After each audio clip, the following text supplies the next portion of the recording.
this Hanukkah display is technically on private property, but there are menorahs around the country that are in the interest of showing Jewish pride, are in public, and occasionally in certain places there are public celebrations.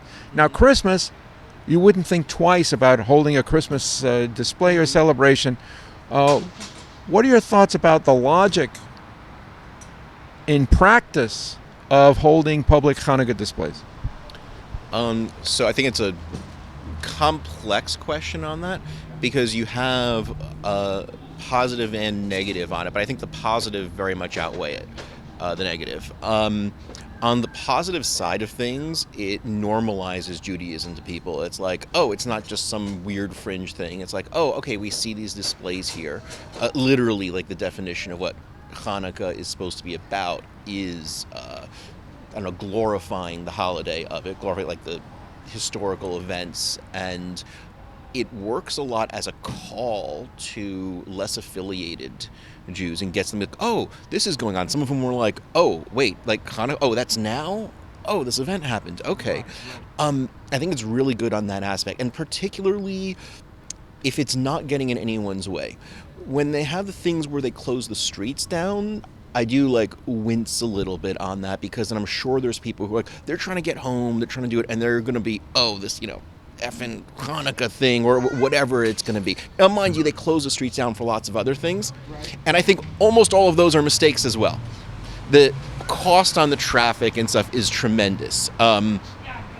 I kind of thinking back to, I think it was like 2009 or something when Obama came to LA, and they didn't just close down the streets he was on. They put all of them, like, so no one would know where he would be or whatever it was.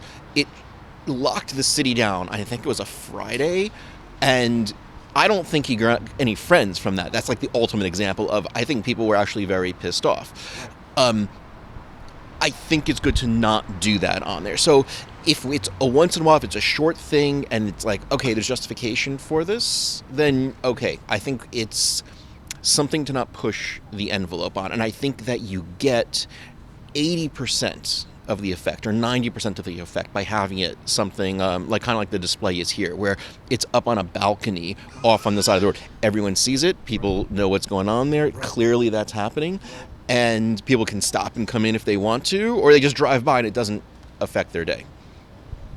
How about in places where the menorah gets vandalized? Should it be replaced with a fixed, or should they just take it away and not tempt fate?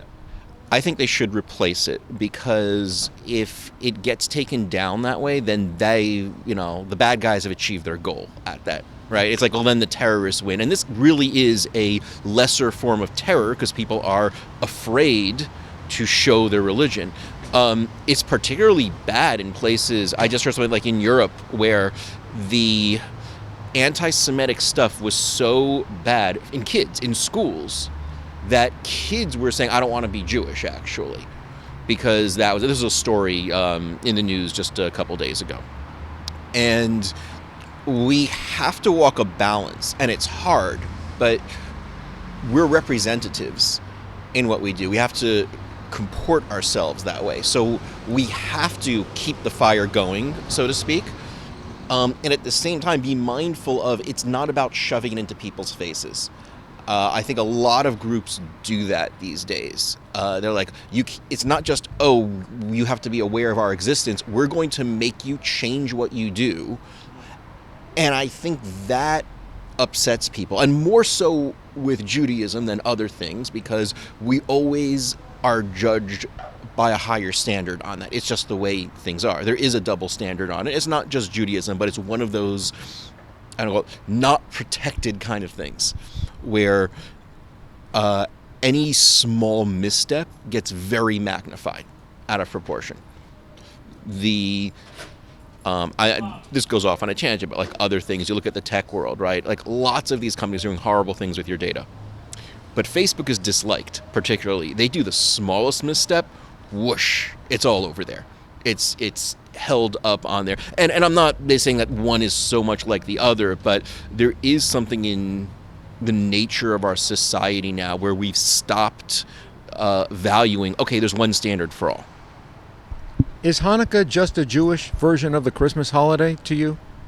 Well, we had it first. That has many things. So there's that. It is a lot more than that, and they celebrate very different things, even though they happen around the same time of year. Sociologically, that is a time for people to get together. It's, right around the winter solstice, you've just got things like that happening. And even before Hanukkah, there were groups that did that. There's something in the nature of that time of year that makes people want to have that warmth, closeness, fire, family. You can't work the fields or something like that usually at that time of year, so people are doing something. This goes into these sort of very like Jungian ideas of like there's an innate desire to have this holiday season, and it just expresses itself as something different. So when the Christians set up Christmas, they weren't even exactly emulating Hanukkah, but they were just pulling out this calling of, well, hey, we need to have this sort of holiday here. Both of them have a spiritual significance, but I'd say for the Christians, it's very much like a consecrated night. It's there's like more of a divine aspect to it, whereas with Judaism, there's a lot more of a, you know what, we stood up for ourselves and we did it against all odds, and God was on our side.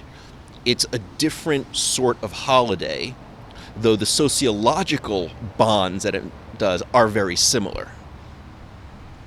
So in the same way you asked about, or you responded to the Obama tying up traffic, but if Jews do it, it causes more resentment. Yeah. Where are we today on the issue of happy holidays versus Merry Christmas?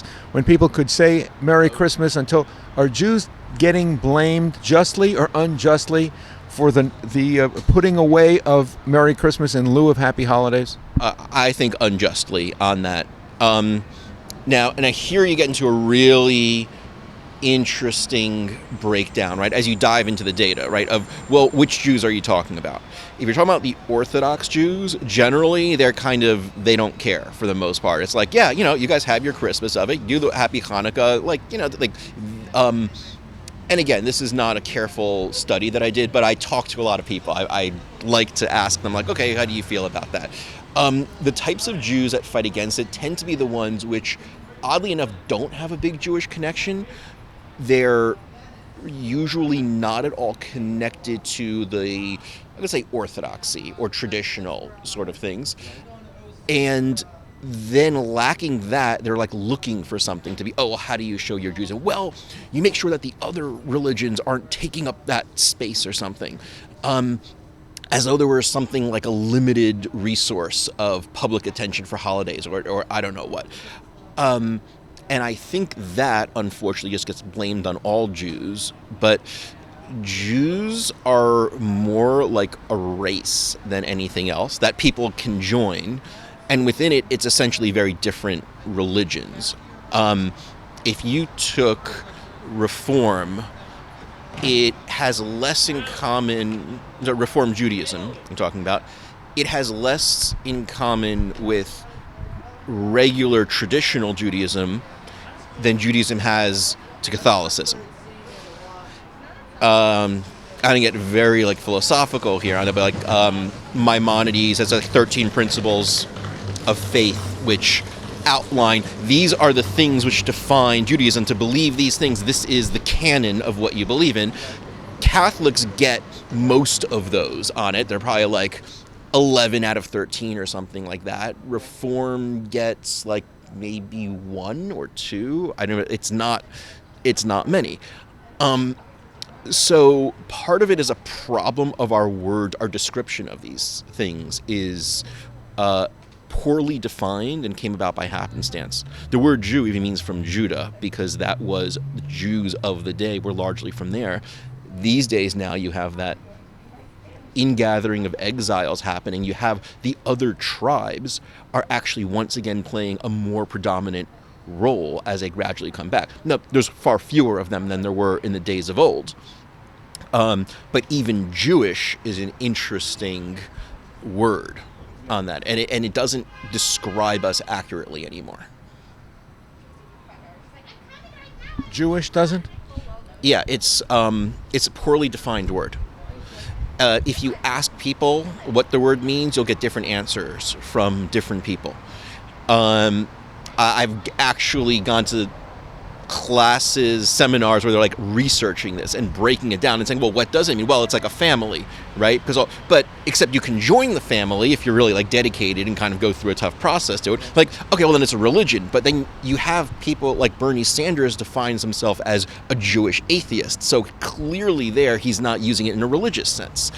I heard a really good explanation of it, a good description was, we are like the world's biggest dysfunctional family of it.